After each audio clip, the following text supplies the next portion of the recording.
کریں یا زیادہ کریں, کھل کے بات کریں. اور وہ بیسیکلی عوام کی کنزمپشن کے لیے تھا, وہ جسے کہتے ہیں بلف مارنا یا دیسی زبان میں بھڑک مارنا. اچھا آج یہ پچھلے دنوں اسی ہفتے کی شروع کی بات ہے, ایونٹ تھا, ایونٹ پہ جناب اسحاق ڈار صاحب نے کہا کہ جی میں ایک اہم ایونٹ پہ, میں نام نہیں لوں گا, انہوں نے یہ کہا, میں ایک یعنی پریزیڈنٹ شی کی طرف اشارہ تھا, انہوں نے کہا کہ جی ہم جب کسی ملک میں ہمیں سیکیورٹی کے مسائل ہوں تو ہم وہاں پہ انویسٹمنٹ اور چیزیں نہیں کرتے, لیکن پاکستان ایک ایکسیپشن ہے. اب اصل میں ڈار صاحب کا اور ہمارے بہت سے, جس طرح سعید اجمل کا ایک زمانے میں تھا کہ جناب مجھے وٹا والی بات تھی, تو انگریزی ظاہر ان کا ایک بہت بڑا ہمارے ہاں چیلنج ہوتا ہے. تو جب آپ ہیں تو آپ کو کیا ضرورت ہے اتنی سینسیٹیو ایشو پہ ایسے ہی بات کر رہے ہیں. اس کا مطلب ہے کہ پریزیڈنٹ شی نے ہمیں یہ کہا کہ آپ کے ملک میں اگر ہمارے بندے مر رہے ہیں لیکن ہم پھر بھی آپ کے ملک میں انویسٹمنٹ کر رہے ہیں. آپ نے ان کو جو ہے وہ بالکل آپ نے وہ دی ہوئی اجازت دی ہوئی کہ آپ بندے ماریں, فری ٹو کل ہے. ہاں, ہمارے آپ کے ملک میں ہمارے بندے مرتے رہیں گے لیکن ہم انویسٹمنٹ کرتے رہیں گے. اس سے تاثر یہ گیا. اچھا چینی سفیر موجود تھے وہاں پہ, وہ جو ہے پہلے تقریر کر چکے تھے, چونکہ مہمان خصوصی تھے, انہوں نے تقریر کی اور پھر ڈار صاحب نے تقریر کی, اور اس کے بعد جب تھوڑا سا ایونٹ ہوا تو چینی سفیر نے ریکویسٹ کی کہ انہوں نے بات کرنی ہے, اور چینی سفیر آئے اور انہوں نے کہا کہ it is in acceptable for Chinese for them Chinese to be killed in their جو ہے نا in پاکستان, اور وہ سارا ہم یہ برداشت نہیں کر سکتے. اور انڈائریکٹلی یہ ایک ریبٹل تھا. ایسا کہیں نہیں ہوتا کہ چیف گیسٹ ایک دفعہ بول جائے اور وہ دوبارہ آ کے وضاحت دے رہا ہے. یہ بدقسمتی تھی کہ ان کا آنے کے کہنے کا مقصد یہ تھا, آپ یہ نہ سمجھیں کہ ہمارے ملک میں جیسے ڈار صاحب کی طرف تھا کہ جی بندے مرتے جائیں گے, ایسی کوئی بات نہیں ہے. تو ظاہر ہے اس کو ڈار صاحب نے غلط انٹرپریٹ کیا. اب اچھا اس کے بعد کیا ہوا کہ ظاہر ہے چیمہ گوئی شروع ہو گئی. اس بات کو ایک دو اخباروں نے چھاپا, زیادہ اخباروں نے نہیں چھاپا, ظاہر ایک ایونٹ تھا. اچھا اور بہت سا میڈیا ظاہر ہے کوشش بھی ہوتا ہے.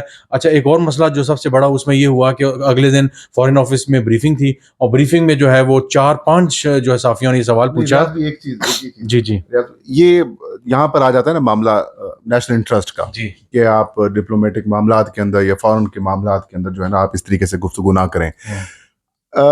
چائنا کے ساتھ پاکستان کا آپ کو پتہ اتنا بڑا تعلق ہے, اور پاکستان میں جس طریقے سے معاشی سرگرمیاں بھی وہ بحال کر رہے ہیں ایسی پیک کے ذریعے, یہاں پر جو نیشنل انٹرسٹ ہے وہ یہ نہیں ہوگا کہ چائنیز کو پروٹیکٹ کیا جائے اور ان کا جو مفادات ہیں ان کا تحفظ کیا جائے, بجائے مسلم لیگ نون کے یا پھر اسحاق ڈار صاحب کی ایک چول سے. شنگھائی تعاون تنظیم کا اجلاس ہوا اسلام آباد میں, اور آپ نے دیکھا کہ پن ڈراپ سیکیورٹی تھی, ایئر ٹائٹ سیکیورٹی تھی کہ کسی کو ہلنے نہیں دیا جا رہا تھا. لوگ گھنٹوں گھنٹوں ناکوں پہ کھڑے رہے, پھنسے رہے. آپ بھی جو ہے نا وہ جھاڑیاں اور جنگل کراس کر کے دفتر تک پہنچتے رہے, اور ہم بھی کئی جگہوں پہ خوار بھی ہوتے رہے. ایک بڑا ایونٹ تھا ہوا, چینی یہاں پہ آئے, چینی وزیر اعظم یہاں پہ موجود تھے, اور ایک بات جو حیران کن ہے وہ یہ تھی کہ صرف اور صرف ان کا جو مدعا تھا وہ یہ تھا کہ چینیوں کے لیے سیکیورٹی کا کیا کیا جائے. بار بار وہ ان کا یہ مدعا ہے کہ چینیوں کے لیے سیکیورٹی. آپ کہتے ہیں جناب پیسہ لاؤ, پیسے سٹو, مارکیٹ جنت وہ لاؤ تاکہ پیسے کی ریل پہ لو. بھئی پیسے کی ریل پہ تب ہوتی ہے جب انٹرنل سیکیورٹی ہوتی ہے. انٹرنل کیوس ہوگا, ہاسٹیلٹی ہوگی, یہاں پہ چیزیں درست نہیں ہوں گی, تو آپ یہ کیسے توقع کر سکتے ہیں.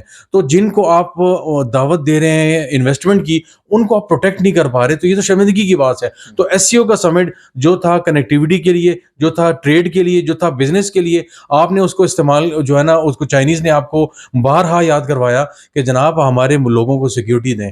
تو آپ جو سارا معاملہ تھا وہ سیکیورٹی پہ تھا. میں کچھ پچھلے دنوں جو ہے نا وہ انٹیریئر میں بہت سے لوگوں سے ملا, اور انہوں نے جو ہے نا چائنیز کے حوالے سے بہت سی چیزیں ہمیں بتائیں کہ یہ سارا کچھ جو چل رہا ہے. تو چائنیز کے بڑے سیریس کنسرنز ہیں. اور یہ میں بتا دوں کہ جب فارن آفس میں بات کرنے والا تھا کہ فارن آفس میں سوال پوچھے صحافیوں نے, تو بادل نخواستہ ان کے منہ سے نکل گیا, جو اسپوکس پرسن ہے فارن آفس کی, ان کے منہ سے نکل گیا کہ جی یہ ڈپلومیٹک نارمز کا نہیں, وہ طریقہ نہیں ہے جو چینی سفیر نے کیا ہے, اور یہ بیان جو ہے وہ بہت زیادہ شائن شان نہیں ہے قسم کا چین کے اور جو ہمارے دوستی مارچ کی بھی بات نہیں ہوئی. ہاں, تو اس کے مزے کی بات یہ کہ اس کے تھوڑی دیر بعد چائنیز جو سفیر تھے وہ فارن آفس آئے. چینلز پہ ایک دو چینلز پہ خبریں بھی چلیں, لیکن ایک دم وہ جو ہے نا وہ خبر غائب کر دی گئی, اور ظاہر ہے کہا گیا کہ اس خبر کو روک دیا جائے.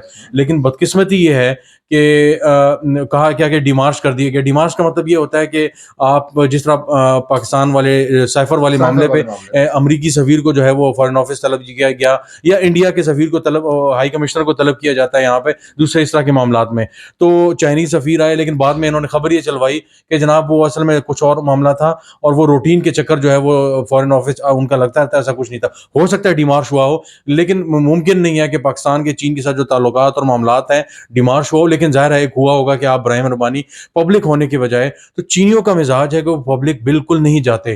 چینی بہت ہی خاموش طبع لوگ ہیں, وہ انٹرنلی چیزوں کو دیکھتے ہیں, مینج کرتے ہیں, اور وہ زبانی جو ہے نا مل کر اور ڈاکومنٹیشن بھی کم کرتے ہیں اس طرح کے معاملات کی, نازک معاملات. اور پاکستان جیسا ملک جہاں امریکہ کے بھی انٹرسٹ ہیں, تو اگر وہ پبلکلی آ کے ایک بات کر رہا ہے تو اس کا مطلب یہ ہے کہ معاملہ بہت زیادہ سیریس ہے اور یہ اتنا گمبھیر ہے. اس کے ساتھ ساتھ جو ہے نا وہ چین نے جو ہے وہ آرمی چیف کو بھی خط لکھا ہے کہ جرمنی نے جرمن ایمبیسی نے آرمی چیف کو خط لکھا ہے, کیونکہ army S I F C ان سارے معاملات کو دیکھ رہی ہے. تو آئی پی پی سے جو پیسے وغیرہ لیے جا رہے ہیں ان کو کہا جا رہا ہے کہ آپ کو جو پیمنٹس ہو رہی ہیں وہ بہت زیادہ ہیں, آپ اس ایگریمنٹ پہ ایگری کریں تاکہ جو ہے نا پیسے جو ہم ان کمپنی کو دے رہے ہیں وہ نہ دیں, اور یہ سارا ہے. تو جرمنی نے باقاعدہ طور پہ جو ہے وہ گلا کیا ہے. یہ ایک جگہ نہیں ہے, افغانستان کے ساتھ ہمارے معاملات بہت باریک ہیں, انڈیا کے ساتھ تو آپ نے دیکھ لیا کیا معاملات چل رہے ہیں, چین کے ساتھ آپ کے معاملات چل رہے ہیں, ایران کے ساتھ جو ہے نا وہ جو ٹاپی ہے ترکمانستان, افغانستان, پاکستان, ایران جو پائپ لائن تھی وہ جو زرداری صاحب نے ایک زمانے میں اس کا افتتاح کیا تھا,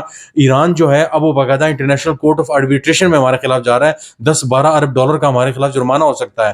تو مطلب ایران کے ساتھ بھی ہماری, مطلب کون سا ایسا ملک ہے جن کے ساتھ ہمارے معاملات بہتر ہیں. تو آئی ایم ایف سے ہم نے قرضہ لے لیا, امریکیوں سے ہم نے لائف لائن لے لی. چائنا ہمارا قریبی ایسا ملک تھا جو ریجنلی ہر حوالے سے ہمارے لیے بڑا سوٹیبل ہے, اور ہمارے ملک کی ترقی میں ایک ذرا, اب اگین میں یہ کہوں گا ایک لمبی تفصیل ہے یہ کہ جی کوئی بھی جو ہے نا وہ دوست اور دشمن نہیں ہوتا, آپ کے انٹرسٹ ہوتے ہیں. تو ذرا چائنیز کا انٹرسٹ ہے پورٹس اور بہت سی چیزوں کے حوالے سے پاکستان میں انٹرسٹ رکھتے ہیں, لیکن آپ اس کو یوٹیلائز کریں اپنے فائدے کے لیے. تو آپ اپنے آپ کے جو چھوٹے موٹے جو دوست بنے ہوئے, میں بہت زیادہ نہیں چاہوں گا, آپ ان کو بھی بگا رہے ہیں. آپ نے کس کو خوش رکھا ہوا ہے؟ آپ اپنے گھر پہ آپ نے دشمن وہ بنا دیے ہیں, اور آپ بیرون آپ کے پڑوس میں بھی آپ کے دشمن ہیں. آپ چاہ کیا رہے ہیں؟ تو اس وقت فارن آفس لیول پہ ہمارے بہت بڑی کنفیوژن ہے کہ سمجھ نہیں آ رہی کہ ہم نے فارن پالیسی کو لے کے کیسے چلنا ہے, کیونکہ حکومت فارن پالیسی کو لے کے چل نہیں رہی. ڈار صاحب کے پاس فیتا کاٹنے کے علاوہ, تقاریر کے علاوہ, وزٹ کے علاوہ کچھ نہیں ہے. پالیسی میکنگ ان کے ہاتھ میں ہی نہیں ہے. تو اس وجہ سے یہ صرف تقاریر کی حد تک رہ گئے ہیں.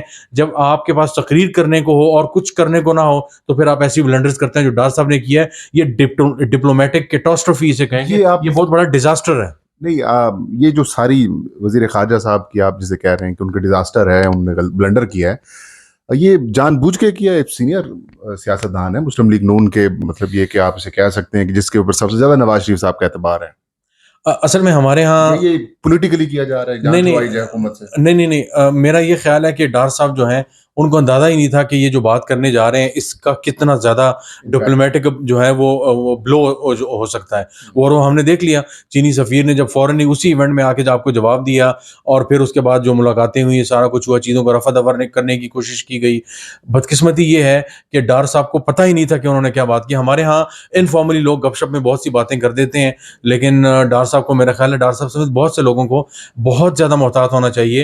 اور جب آپ ڈپٹی پرائم منسٹر بن ہی گئے ہیں اور آپ فائنانس منسٹر نہیں بن سکے, تو برائے مہربانی ملک پر خدا را جو ہے نا احسان کریں, اور کم از کم خاموش ہی رہ لیں. اور اگر آپ جو ہے وہ اچھی بات نہیں کر سکتے تو خاموش بھی رہ سکتے ہیں, لیکن شاید خاموشی کا آپشن ہمارے پولیٹیشینز اویل نہیں کرتے. ان کا خیال ہوتا ہے کہ اسکرین پہ جو ہے نا وہ موومنٹ چلتی رہے گی تو ہماری حاضری لگی رہے گی. لیکن یہ بہت بڑی بدقسمتی ہے. میرا خیال ہے اس کو کور کرنے کی یہ کوشش کریں گے. اب دیکھتے ہیں اس پہ کیسے بیک ڈور چینل کیا چلتا ہے. بہت شکریہ ریاض صاحب, آپ نے قیمتی وقت دیا اپنا. ناظرین, دعائیں کی جا سکتی ہے. مجھے اور ریاض صاحب کو اجازت دیجیے. علام صاحب کہاں بھی ناصر.